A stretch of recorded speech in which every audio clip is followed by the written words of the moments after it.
എന്താണ് blood pressure? നമുക്ക് എല്ലാവർക്കും അറിയാം, ബ്ലഡ് പ്രഷർ നമ്പേഴ്സ് നമ്മൾ പറയുന്നത് 120/80 അല്ലെങ്കിൽ 130/80. അപ്പം എന്താണ് ഈ ശരിക്കും 120 അല്ലെങ്കിൽ എന്താണ് ഈ 80? ഇത് രണ്ടും ഡിനോട്ട് ചെയ്യുന്നത് എന്തിനെയാണ്? ഒന്ന് സിസ്റ്റോളിക് ആയിട്ടും മറ്റൊന്നിനെ ഡയസ്റ്റോളിക് ആയിട്ടുമാണ് നമ്മൾ പറയുന്നത്. അപ്പം ഇത് രണ്ടിൻ്റെയും ഇമ്പോർട്ടൻസ് നമ്മുടെ ശരീരത്തിൽ എത്രത്തോളം ഉണ്ട്, ഇതിനെക്കുറിച്ച് നമുക്ക് ഡീറ്റെയിൽ ആയിട്ട് ചോദിച്ച് മനസ്സിലാക്കാം ഡോക്ടർ സജി കുരുട്ടോളം സാറിനോട്. സർ, എന്താണ് ഈ സിസ്റ്റോളിക് അല്ലെങ്കിൽ ഡയസ്റ്റോളിക് ബ്ലഡ് പ്രഷറിന്റെ വ്യത്യാസം? ഈ ബി പിയുടെ റീഡിങ് എടുക്കുമ്പോൾ രണ്ട് നമ്പേഴ്സ് ഉണ്ട്. ഒന്ന് മുകളിലത്തെ ഒരു നമ്പറും താഴത്തെ ഒരു നമ്പറും. ഹാർട്ട് പമ്പ് ചെയ്യുമ്പോൾ ബ്ലഡ് പുറത്തേക്ക് വരുമ്പോൾ ആ രക്തക്കുഴലിനകത്ത് വരുന്ന മാക്സിമം പ്രഷറാണ് മുകളിലത്തെ നമ്പർ. ഏറ്റവും കുറഞ്ഞ പ്രഷറാണ് താഴത്തെ നമ്പർ. മുകളിലത്തെ നമ്പറിന് പറയുന്ന പേരാണ് സിസ്റ്റോളിക് ബ്ലഡ് പ്രഷർ, താഴത്തെ നമ്പറിന് പറയുന്ന പേരാണ് ഡയസ്റ്റോളിക് ബ്ലഡ് പ്രഷർ എന്ന് പറയും. അപ്പൊ ഡയസ്റ്റോളിക് ബ്ലഡ് പ്രഷർ ആയിരിക്കും മിനിമം രക്തക്കുഴലിനകത്തുണ്ടായിരിക്കുന്ന പ്രഷർ. അപ്പോൾ ഇതാണ് ബി പി റെക്കോർഡിംഗ് കൊണ്ട് നമ്മൾ ഉദ്ദേശിക്കുന്നത്. ഈ ബി പിയുടെ റെക്കോർഡിംഗ് ആദ്യം നടന്നത് ഒരു 100 വർഷങ്ങൾക്ക് മുൻപ് കൊറോട്ട്കോഫ് എന്ന് പറയുന്ന ഒരു ശാസ്ത്രജ്ഞനാണ് അത് കണ്ടുപിടിച്ചത്. അത് രക്തക്കുഴൽ കംപ്ലീറ്റ് ആയിട്ട് പ്രസ് ചെയ്ത് കഴിഞ്ഞിട്ട് റിലീസ് ചെയ്ത് കഴിഞ്ഞ് ഒരു സ്റ്റെതസ്കോപ്പ് വെച്ചാൽ അതിൻ്റെ മുകളിൽ നമുക്ക് സൗണ്ട്സ് കേൾക്കാൻ പറ്റും. അപ്പോൾ സൗണ്ട് ആദ്യം കേട്ട് തുടങ്ങുന്ന പോയിന്റ് ആണ് സിസ്റ്റോളിക് ബ്ലഡ് പ്രഷർ. അത് കഴിഞ്ഞ് സൗണ്ട് 5 ഫേസിൽ വന്നിട്ട് സൗണ്ട് ഡിസപ്പിയർ ചെയ്യുന്ന പോയിന്റ് ആണ് ഡയസ്റ്റോളിക് ബ്ലഡ് പ്രഷർ. അപ്പോൾ ഈ രണ്ട് നമ്പേഴ്സിന് അന്ന് മുതലാണ് റെക്കോർഡിംഗ് ആയിട്ടുള്ള വന്നിട്ടുള്ളത്. ഇപ്പം നമ്മൾ മെർക്കുറി മാനോമീറ്റർ വളരെ അപൂർവമായിട്ട് ഉപയോഗിക്കാറുള്ളൂ. നമ്മൾ ഉപയോഗിക്കുന്നത് സാധാരണ ഈ ഓട്ടോമാറ്റിക് മാനോമീറ്റർ ആണ്. ബ്ലഡ് പ്രഷർ റെക്കോർഡിങ്സ് ആണ് ഇപ്പോൾ ഉപയോഗിക്കുന്നത്. ഡിഫറൻസ് സാറിന് ഇതിൽ ചെറിയ റെക്കോർഡിങ്സ് ഡിഫറൻസ് ഉണ്ട്. പക്ഷേ ഇപ്പോൾ കിട്ടുന്ന പല ഓട്ടോമാറ്റിക് മെഷീൻസും ബി പി മെഷീൻസും മെർക്കുറി മാനോമീറ്ററുമായിട്ട് കമ്പയർ ചെയ്യുമ്പോൾ വളരെയധികം ഓൾമോസ്റ്റ് സിമിലർ വാല്യൂസ് ആണ് കിട്ടുന്നത്. പിന്നെ ഓട്ടോമാറ്റിക് മെഷീൻ ചെക്ക് ചെയ്യുന്നതിനകത്ത് രണ്ടും അഡ്വാൻറ്റേജ് ആണ്. നമ്മൾ ബി പിയെ കുറിച്ച് നമ്മൾ നേരത്തെ ഒരു എപ്പിസോഡ് ചെയ്തിട്ടുണ്ട്. ഈ ഓട്ടോമാറ്റിക് മെഷീൻ ചെയ്യുമ്പോൾ നമുക്കൊരു ഹ്യൂമൻ പ്രസൻസ് ഇല്ല, അതായത് ഒരാളില്ല അടുത്ത്. നമ്മുടെ ആളില്ലാതെ വരുമ്പോൾ തന്നെ നമുക്ക് ആ ഒരു ആളെ കൊണ്ട് വരുന്ന വൈറ്റ് കോട്ട് ഇഫക്റ്റ്, ആ ഒരു ഇഫക്റ്റ് നമുക്ക് ഒഴിവായി കിട്ടും. അപ്പോൾ തന്നെ ആ ടെൻഷൻ കൊണ്ടുള്ള ആ പ്രഷർ കുറച്ച് കുറഞ്ഞിരിക്കും. പിന്നെ മൾട്ടിപ്പിൾ റീഡിങ്സ് നമുക്ക് എടുക്കാൻ പറ്റും. എത്ര സമയം വേണമെങ്കിലും ഒരു 3, 4, 5 മിനിറ്റ് ഗ്യാപ്പിൽ എടുക്കാൻ പറ്റും. അപ്പോൾ അതിനകത്ത് ലോവസ്റ്റ് റീഡിങ് എടുത്തു കഴിഞ്ഞാൽ അതായിരിക്കും അതിനകത്ത് കറക്റ്റ് റീഡിങ് എടുക്കാൻ പറ്റുക. അപ്പോൾ അതായിട്ട് ഇപ്പോൾ ഓൾമോസ്റ്റ് കൺവേർട്ട് ചെയ്തു. മെർക്കുറി ഏകദേശം മാനോമീറ്റർ ഏകദേശം ഇല്ലാണ്ടായിക്കൊണ്ടിരിക്കുകയാണ്. വളരെ അപൂർവമായിട്ട് മെർക്കുറി ഉള്ള ബി പി പാറ്റേഴ്സ് നമുക്ക് കിട്ടുള്ളൂ.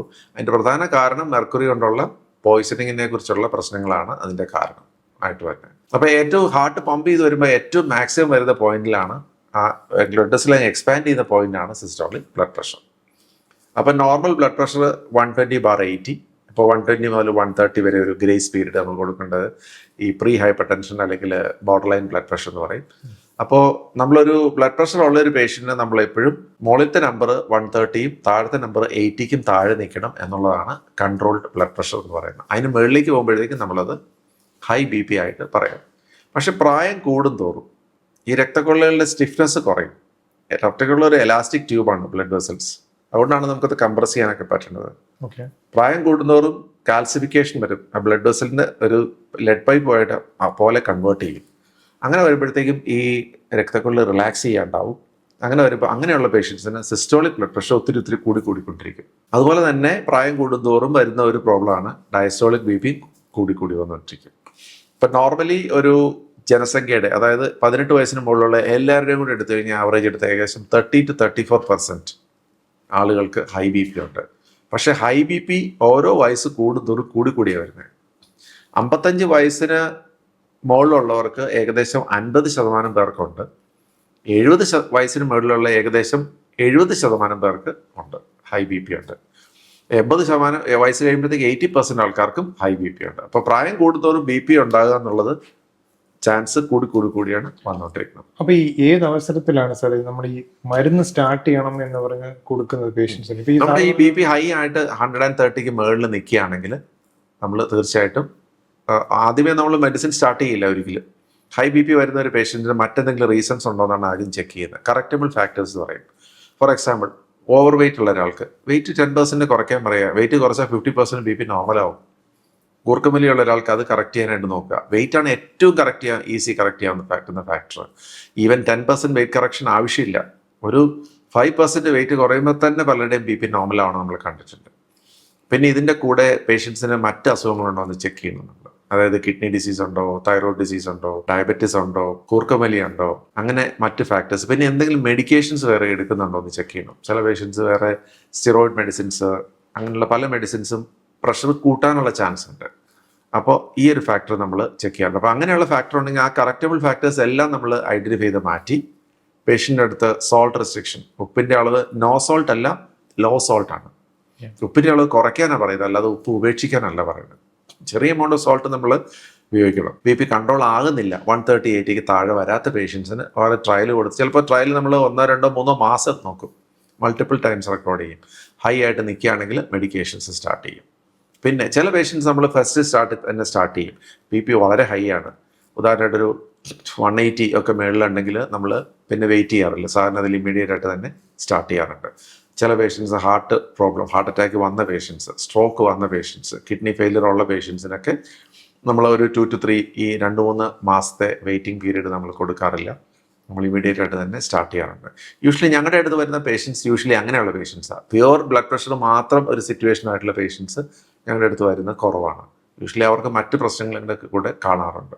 അപ്പോൾ യൂഷ്വലി അങ്ങനെ ഉള്ളതുകൊണ്ട് നമ്മൾ പലപ്പോഴും ഫസ്റ്റ് അല്ലെങ്കിൽ സെക്കൻഡ് സിറ്റിങ്ങിൽ തന്നെ യൂഷ്വൽ മെഡിസിൻസ് സ്റ്റാർട്ട് ചെയ്യാറുണ്ട്. സർ, ഇതിൽ ഈ സിസ്റ്റോളിക് ആണോ ഡയസ്റ്റോളിക് ആണോ, ഇതിൽ ഏതാണ് കൂടുതൽ അപകടകാരി എന്ന് പറയാൻ പറ്റും? സിസ്റ്റോളിക്കും അപകടകാരിയാണ്, ഡയസ്റ്റോളിക്കും അപകടകാരിയാണ്. പക്ഷേ സിസ്റ്റോളിക് ബ്ലഡ് പ്രഷറാണ് കൂടുതൽ പ്രശ്നങ്ങൾ ഉണ്ടാക്കുന്നത്.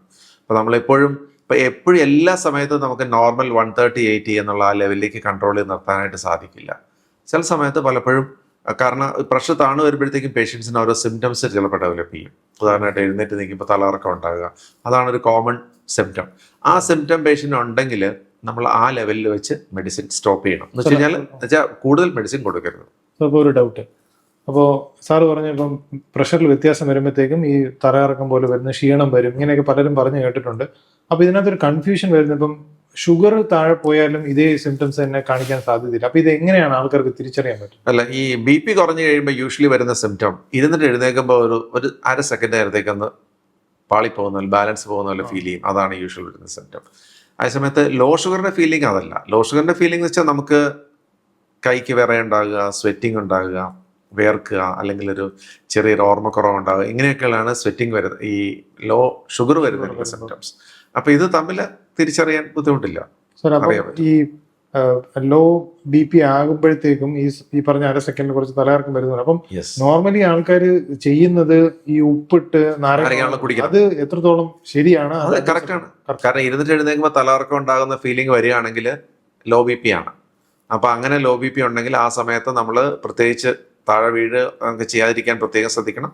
ഉപ്പിട്ട് നാരങ്ങയുള്ളോ അല്ലെങ്കിൽ ഉപ്പിട്ട് കഞ്ഞിയുള്ളോ കഴിക്കുക, അല്ലെങ്കിൽ സോൾട്ട് തന്നെയാണെങ്കിൽ കഴിക്കുക, വെള്ളം കുടിക്കുക. അപ്പൊ തന്നെ യൂഷ്വലി അത് BP അത് നോർമലൈസ് ചെയ്ത് വരും. പിന്നെ എന്തുകൊണ്ടാണ് ഇടയ്ക്കിടയ്ക്ക് ലോ BP വരുന്നതിന് റീസൺ ഉണ്ട്.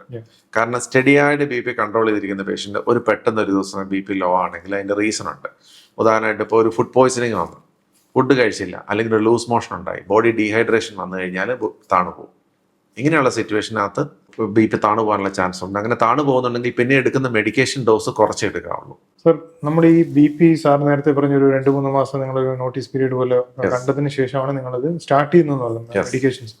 വൺസ് സ്റ്റാർട്ട് ചെയ്ത് കഴിഞ്ഞാൽ പിന്നെ നമുക്ക് എന്തുകൊണ്ടാണ് ആയുഷ്കാലം മരുന്ന് കഴിക്കേണ്ടി വരുന്നത്? 95% പേഷ്യൻസിന് കഴിക്കേണ്ടി വരും. ഒരു 5% പേഷ്യൻസ് റെഡ്യൂസ് ചെയ്യാൻ പറ്റും. കാരണം ഞാൻ പറഞ്ഞല്ലോ, കറക്റ്റബിൾ ഫാക്ടേഴ്സ് ഉണ്ടെങ്കിൽ. ഇപ്പോൾ കൂർക്കമലി ഒരാൾക്ക് BP കൂടുതലായിരിക്കും, അത് കറക്റ്റ് ചെയ്ത് കഴിഞ്ഞാൽ it will come down. Over weight ഉള്ള ഒരാൾക്ക് വെയിറ്റ് കുറഞ്ഞു കഴിയുമ്പോൾ തന്നെ എത്രയോ പലർക്ക് മെഡിസിൻ കണ്ടവാനം ഡോസ് റെഡ്യൂസ് ചെയ്യാൻ പറ്റും. പക്ഷെ അല്ലാത്തവർക്ക് ലൈഫ് ലോങ് അത് കഴിക്കണം. കാരണം hyper tension is a chronic disease ആണത്. വൺസ് അത് സെറ്റ് ഇൻ ചെയ്ത് കഴിഞ്ഞാൽ പിന്നെ 95% പേഷ്യൻസിന് അത് കണ്ടിന്യൂസ് ആയിട്ട് എടുക്കേണ്ടി വരും. ഓക്കെ സർ, അപ്പം ഈ ഹാർട്ട് പേഷ്യൻസ് ആയിട്ടുള്ള ആൾക്കാരിലെ അവർക്ക് ഈ സിസ്റ്റോളിക് ആണോ ഡയസ്റ്റോളിക് ആണോ? അവർക്ക് രണ്ടും നമ്മൾ നോക്കും. രണ്ടും ഇമ്പോർട്ടൻ്റ് ആണ്. സിസ്റ്റോളിക് ആണ് കുറച്ചും കൂടെ കൂടുതൽ ഇമ്പോർട്ടൻറ്റ്. ഈ ഹാർട്ട് പേഷ്യൻസ് ഉള്ള പേഷ്യൻസിന് യൂഷ്വലി അറ്റാക്ക് ഒക്കെ കഴിഞ്ഞ പേഷ്യൻസിന് ഹൈ BP ഒരു പ്രശ്നമല്ല യൂഷ്വലി. കാരണം ഹാർട്ടിന്റെ പമ്പിംഗ് പവറിലൊക്കെ വ്യത്യാസം വരുന്നതുകൊണ്ട് യൂഷ്വലി അവരുടെ BP കൺട്രോൾഡോ അല്ലെങ്കിൽ ലോ നോർമൽ ആ റേഞ്ചിലായിരിക്കും നിൽക്കുന്നത്. അപ്പോൾ ഈ BPയുടെ ലെവലാണെങ്കിലും ഒരു 110 താഴെയൊക്കെ വന്നു കഴിഞ്ഞാലാണ് നമ്മൾ മെഡിസിൻ ഡോസ് റെഡ്യൂസ് ചെയ്യാനായിട്ട് നോക്കുന്നത്. അതുപോലെ തന്നെ താഴത്തെ ഡയസ്റ്റോളിക് BP 60 താഴെ പോയി കഴിഞ്ഞാൽ അത് നല്ലതല്ല. അപ്പോൾ BP കുറയാന്ന് പറഞ്ഞാൽ നല്ലതാണെങ്കിലും ഒരു പരിധി കഴിഞ്ഞ് കഴിഞ്ഞാൽ അതിൻ്റെ സൈഡ് എഫക്ട്സ് കൂടുതലായിട്ട് വരും. സോ ഇപ്പം ആൾക്കാർ എടുത്തു കഴിയുമ്പോഴത്തേക്കും ചില ആൾക്കാർ ജനറ്റിക്കലി ഹൈ ബി പി ഉള്ള കാറ്റഗറിയിലായിരിക്കും, ചില ആൾക്കാർ ലോ ബി പി ആയിരിക്കും. അത് എന്തുകൊണ്ടാണ് ഇങ്ങനെ ഡിഫറൻസ് വരുന്നത്? അത് ബോഡിയുടെ നമ്മുടെ ഒന്ന് ഫാമിലി ഹിസ്റ്ററി ആണ്, ജനറ്റിക് ആണ് ഹൈപ്പർ ടെൻഷൻ. അപ്പോൾ പേരൻസിന് രണ്ടുപേരും ഹൈ ബി പി ആണെങ്കിൽ അടുത്ത ജനറേഷൻ വരാനുള്ള ചാൻസ് കൂടുതലാണ്. പിന്നെ ഫാമിലിയിലുള്ള ചില food habits, family history, alcoholism history ഉണ്ടെങ്കിൽ, സോൾട്ടിൻ്റെയൊക്കെ ചില വീടുകളിൽ ഭയങ്കര കൂടുതലാണ്. അങ്ങനെയുള്ളവർക്ക് ഹൈ ബി പി കണ്ടിന്യൂസ് ആയിട്ട് അടുത്ത ജനറേഷനിലേക്ക് പാസ് ചെയ്യും. അത് ജനറ്റിക് അല്ല, അല്ലാതെ തന്നെ പാസ് ചെയ്യും. ആ വീട്ടിൽ താമസിക്കുന്ന എല്ലാവർക്കും കിട്ടും. ജനറ്റിക്കലി കണക്റ്റഡ് ആയിട്ടുള്ള അല്ലാത്തവർക്കും ബി പി കൂടുതലായിരിക്കും. കാരണം ചില വീടുകളിലെ സോൾട്ടിൻ്റെയൊക്കെ വളരെ കൂടുതലാണ്, ഹൈ സോൾട്ടാണ് അവരുടെ എല്ലാ ഫുഡിനകത്തുള്ളത്. അപ്പോൾ ചില വീടുകളിൽ അങ്ങനെ ഉണ്ട് പ്രത്യേകത. ചില വീടുകളിൽ തിരിച്ചാണ്, ലോ സോൾട്ട് ആയിരിക്കും അവരുടെ, എന്ത് സാധനത്തിനകത്ത് ഉപ്പില്ല എന്നൊരു ഫീലിംഗ് ഉണ്ട്. അങ്ങനെയുള്ള ആ വീടുകളിൽ ഈ ബ്ലഡ് പ്രഷർ പേഷ്യൻസ് വളരെ കുറവായിരിക്കും. അപ്പൊ ജനറ്റിക് മാത്രമല്ല ഉള്ളത്, ആ ഒരു എൻവിറോൺമെന്റൽ ഫാക്ടർ എന്ന് പറയുന്നത് അതും കൂടെ അതിനകത്ത് വരുന്നുണ്ട്. പലപ്പോഴും അതാണ് കൂടുതൽ ഇൻഫ്ലുവൻസ് ചെയ്യുന്ന സംഗതി. സാർ, അപ്പോൾ ഈ ലോ ബി പി ആയിട്ടുള്ള ഒരാൾ ഇത് എപ്പോഴെങ്കിലും ഏതെങ്കിലും സാഹചര്യത്തിൽ ലോ ബി പി ആയിരിക്കുന്ന ഒരാൾക്ക് എപ്പോഴെങ്കിലും ഹൈ ബി പിയിലോട്ട് കൺവേർട്ട് ആവാനുള്ള സാധ്യതയുണ്ട്? ഇനീഷ്യൽ ഫേസിൽ ലോ ബി പി ആണ് നമ്മൾ പലപ്പോഴും കാണാറുണ്ട്. അതായത് ബോഡി വെയിറ്റ് തീരെ കുറവുള്ളവരിൽ, അല്ലെങ്കിൽ ഫുഡിൻ്റെയൊക്കെ കുറവുണ്ട്, അങ്ങനെയൊക്കെയുള്ളവർക്ക് ലോ ബി പി വരാറുണ്ട്. പ്രത്യേകിച്ച് സിംറ്റം ഒന്നും ഇല്ലെങ്കിൽ low B P is actually good, നല്ലതാണ്. ചില പേഷ്യൻസ് ഉണ്ട് 100/80 ഉള്ളൂ ബി പി, ഒരു സിംറ്റവും ഇല്ല, ഇരുന്നിട്ട് എഴുന്നേക്കുമ്പോൾ തലകറക്കമില്ല, ക്ഷീണം, തളച്ച പ്രശ്നങ്ങളൊന്നുമില്ല. ക്രോണിക് ലോ ബി പി എന്നാണ് പറയുന്നത്. ആക്ച്വലി അത് നല്ലതാണ്. അവർക്ക് കാർഡിയക് പ്രോബ്ലം വരാനുള്ള ചാൻസ് വളരെ കുറവാണ്. പ്രത്യേകിച്ച് ഒരു ഡബിൾ കോമ്പിനേഷൻ പറയാറുണ്ട്, low blood pressure and low LDL, അതായത് LDL കൊളസ്ട്രോൾ ലെവൽ. ഇത് രണ്ടും കുറവാണെങ്കിൽ, ബിലോ നോർമൽ ആണ് വിത്തൗട്ട് മെഡിസിൻസ് എങ്കിൽ ആക്ച്വലി ഇറ്റ് ഈസ് ഗുഡ്. അവർക്ക് കാർഡിയോവാസ്കുലർ പ്രോബ്ലംസ്, ഹാർട്ട് പ്രോബ്ലംസ് ഒക്കെ, ഈ കിഡ്നി പ്രോബ്ലംസ് വരാനുള്ള, സ്ട്രോക്ക് വരാനുള്ള ചാൻസ് വളരെ കുറവായിരിക്കും. അത് നല്ലതാണ് അവർക്ക്. ഓക്കെ. അല്ല, ഞാൻ ചോദിച്ച ചോദ്യം വെച്ചാൽ സാർ, ഈ ലോ ബി പി ആയിട്ടുള്ള ഒരാള് ഏതെങ്കിലും സാഹചര്യത്തിൽ അവർക്ക് ഹൈ ബി പിയിലോട്ട് അവർ മാറാനുള്ള സാധ്യതയുണ്ടോ? ഹൈ ബി പി വെച്ചാൽ പ്രായം കൂടും തോറും ഈ ബ്ലഡ് വെസൽ ചിലപ്പോൾ സ്റ്റിഫായി പോകും. അങ്ങനെയുള്ള സമയത്ത് ചിലപ്പോൾ ഹൈ ബി പിയിലേക്ക് വരാൻ ചാൻസ് ഉണ്ട്. സാർ, അതുപോലെ ഈ നമ്പേഴ്സ് ഒന്ന് അറിഞ്ഞാൽ വളരെ ഉപകാരമായിരിക്കും ആൾക്കാർക്ക്. അതായത് ഇപ്പൊ ഏതൊക്കെ ഏജിലായിരിക്കും, ഇപ്പം ഈ സീനിയർ സിറ്റിസൺസിലോട്ട് പോകുമ്പോഴത്തേക്കും ഇപ്പൊ 120/80 എന്നുള്ളത് 140. Senior citizens above the age of 60 ആണെങ്കിൽ ഒരു 150 വരെ അക്സെപ്റ്റബിൾ ആണ്. ഓക്കെ. പല ഓർഗനൈസേഷൻസ് ഉണ്ട്, ചില ഓർഗനൈസേഷൻസിനനുസരിച്ച് 150 വരെ അക്സെപ്റ്റബിൾ ആണ്. അപ്പോൾ എബവ് 150 വന്നാൽ മാത്രമേ ഉള്ളൂ നമുക്ക് അതിന്റെ ട്രീറ്റ്മെന്റ് കൊടുക്കേണ്ട ആവശ്യമുള്ളൂ. അത് ബിലോ 150ലേക്ക് താഴെ കൊണ്ടുവന്നാൽ മതിയോ. അപ്പൊ ഈ സീനിയർ സിറ്റിസൺസിന്റെ കേസിൽ വരുമ്പോൾ ഈ സിസ്റ്റോളിക് സാറ് പറഞ്ഞു, ഡയസ്റ്റോളിക്കിൽ വരുന്ന വ്യത്യാസം? Diastolic should be below 80. അത് 90 വരെ പോകുന്നത് അത്ര സേഫ് അല്ല. 80 to 90 ബോർഡർ ലൈൻ ലെവലാണ്. അപ്പൊ യൂഷ്വലി 90ക്ക് മേളിൽ പോയി കഴിഞ്ഞാൽ നമുക്ക് റിസ്ക് ഭയങ്കര കൂടുതലാണ്. അപ്പൊ നമ്മൾ സീനിയർ സിറ്റിസന്റെ കേസസിലാണെങ്കിൽ പോലും 80 to 90 നമ്മൾ ആ ഇന്റർമീഡിയറ്റ് റേഞ്ച് ആണ്, പ്രീ ഡിഗ്രി എന്നൊക്കെ പറയുന്ന പോലെ ആ ഒരു ഇടയ്ക്കുള്ള റേഞ്ച് ആണ്. ബ്രിങ് ഇറ്റ് ബിലോ 80, അപ്പോഴാണ് നമ്മളെ റിസ്ക് ഏറ്റവും കുറഞ്ഞിരിക്കുന്നത്. എന്താണ് ഈ പൾസ് പ്രഷർ എന്ന് പറയുന്നത്? ഇതിന്റെ ഈ സിസ്റ്റോളിക് ബ്ലഡ് പ്രഷറും ഡയസ്റ്റോളിക് ബി പിയും തമ്മിലുള്ള ആ വ്യത്യാസമാണ് പൾസ് പ്രഷർ. ഉദാഹരണമായിട്ട് 120/80 എന്ന് പറയുന്നത് 40 ആണ് പൾസ് പ്രഷർ. ഈ പൾസ് പ്രഷർ കൂടുതൽ വൈഡ് ആകുന്നത് കൂടുതൽ റിസ്ക് കൂടുതലാണ് നമുക്ക്. ഓക്കെ. അപ്പം ഐഡിയൽ ഈസ് 40 ബിലോ 40 ആയിട്ട് നിൽക്കുന്നതാണ് ഏറ്റവും ഐഡിയൽ. ഓക്കെ. 30 to 40 എന്നുള്ള രീതിയിൽ പറയാം. യെസ്. ഓക്കെ. അപ്പൊ സാർ, ഈ ഹാർട്ട് അറ്റാക്ക് സംഭവിക്കുന്ന സമയത്ത് ഏതാണ് ഏറ്റവും കൂടുതൽ ഫ്ലക്ച്വേറ്റ് ചെയ്യുന്നത്? എങ്ങനെ വേണേലും വരാം. ഓക്കെ. ചിലർക്ക് ഈ ഹാർട്ട് അറ്റാക്ക്, മേജർ അറ്റാക്ക് വന്ന സമയത്ത് ബ്ലഡ് പ്രഷർ താണു പോകും ചിലപ്പോൾ. അല്ലെങ്കിൽ ചിലർക്ക് ബ്ലഡ് പ്രഷർ കൂടുതൽ വരാം, ഹൈ ബി പി ആയിട്ട് വരാം. പ്രത്യേകിച്ച് ആ ഒരു പെയിനും ഡിസ്കംഫർട്ടും ഒക്കെ വരുമ്പോൾ ചിലർക്ക് ബി പി താണു പോകുന്ന സിറ്റുവേഷൻ ഉണ്ടാകും. അപ്പോൾ രണ്ടും വരാൻ ചാൻസ് ഉണ്ട്. പിന്നെ വേറൊരു കാര്യം കൂടെ മനസ്സിലാക്കാനുള്ളത്, ഈ ഹാർട്ട് അറ്റാക്ക് വന്ന് ഇപ്പൊ ICU ഉള്ള ഒരു പേഷ്യന്റ് വിചാരിക്കുക, അപ്പം അദ്ദേഹത്തിന് ഇപ്പം ഡയബറ്റിക്കും കൂടെ ആണെങ്കിൽ ഇത് ഈ കോമ്പിനേഷൻസിന്റെ ഒരു പ്രശ്നം ഭയങ്കരമായിട്ട്, ഒന്ന് ടച്ച് ചെയ്യുമ്പോഴത്തേക്ക് മറ്റൊന്നിന്റെ വേരിയേഷൻ വരിക, അങ്ങനെ നമ്മൾ അത് രണ്ടും കൂടെ ഈ ഇപ്പൊ ഇപ്പോഴത്തെയുള്ള പല ബി പി മെഡിസിൻസും ബി പി കുറയ്ക്കുക എന്നുള്ള ഒരു ഫംഗ്ഷൻ മാത്രമല്ല, അതിന് മറ്റ് ഫാക്ടേഴ്സും കൂടെ ഉണ്ട്. ഉദാഹരണമായിട്ട് ഡയബറ്റിക് പേഷ്യൻസിനും ഫ്രണ്ട്ലി ആയിരിക്കും, കിഡ്നി പേഷ്യൻസിനും ബെറ്റർ ആയിരിക്കും, ഈവൻ ലിവർ പേഷ്യൻറ്റ് ബെറ്റർ ആയിരിക്കും, ഈവൻ സ്ട്രോക്ക് പ്രിവെന്റ് ചെയ്യാനും ബെറ്റർ ആയിരിക്കും. അപ്പോൾ ഇപ്പോഴത്തെ ബി പി മെഡിസിൻ വെച്ചാൽ ബി പി കുറയ്ക്കുക എന്നുള്ളൊരു ഇഫക്റ്റ് മാത്രമല്ല, അത് കിഡ്നി പ്രൊട്ടക്ഷൻ ഉണ്ടാക്കും, ഹാർട്ടിനെയും പ്രൊട്ടക്ട് ചെയ്യും, ലിവറിനെയും സ്ട്രോക്കും എല്ലാം, അങ്ങനെ മൾട്ടിപ്പിൾ ബെനിഫിറ്റ്സ് ഉള്ള മെഡിസിൻസ് ആണ് ഇപ്പോൾ നമുക്ക് ഉള്ളത്. ഓക്കെ. അതുപോലെ തന്നെ മെഡിസിൻസ് ലോ ബി പി ആക്കാറുമില്ല സാറിന്, നോർമലിലേക്ക് വരുള്ളൂ, തിരിച്ച് താഴേക്ക് വരാനുള്ള ചാൻസ് കുറവാണ്. Okay. Okay sir, thank you so much. അപ്പം പ്രേക്ഷകരോട് സാറിന് പറയാനുള്ളത്? ബ്ലഡ് പ്രഷർ എന്ന് പറഞ്ഞാൽ പേടിക്കേണ്ട ഒരു സംഗതിയൊന്നുമല്ല. ബ്ലഡ് പ്രഷർ നമ്മളൊരു ക്രോണിക് ഡിസീസ് ആയതുകൊണ്ട് നമ്മൾ തന്നെ അത് മാനേജ് ചെയ്യാനായിട്ട് പഠിക്കണം. നമ്മുടെ നോ യുവർ നമ്പേഴ്സ് പറഞ്ഞാൽ നമ്മുടെ ബ്ലഡ് പ്രഷർ എത്രയാണ്, നമ്മുടെ ഐഡിയൽ ബ്ലഡ് പ്രഷർ എത്രയാണ്, നമ്മൾ എന്തൊക്കെയാണ് മെഡിക്കേഷൻസ് എടുക്കുന്നത്, ഇതിനെക്കുറിച്ചൊക്കെ ഉള്ള കറക്റ്റ് ആയിട്ടുള്ള ഒരു നോളജ് നമുക്ക് വേണം. ഇടയ്ക്കിടയ്ക്ക് ബ്ലഡ് പ്രഷർ റെക്കോർഡ് ചെയ്തുകൊണ്ടിരിക്കണം. ഏറ്റവും strongest commonest preventive risk factor, അതായത് heart attack, stroke, kidney disease വരാനുള്ള ഏറ്റവും നമ്പർ 1 കോസ് ഹൈ ബ്ലഡ് പ്രഷറാണ്.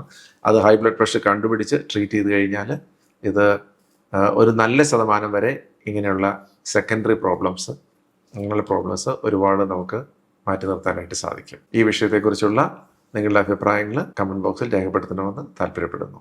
കൂടാതെ ചാനൽ സബ്സ്ക്രൈബ് ചെയ്യാനും മറക്കല്ലേ.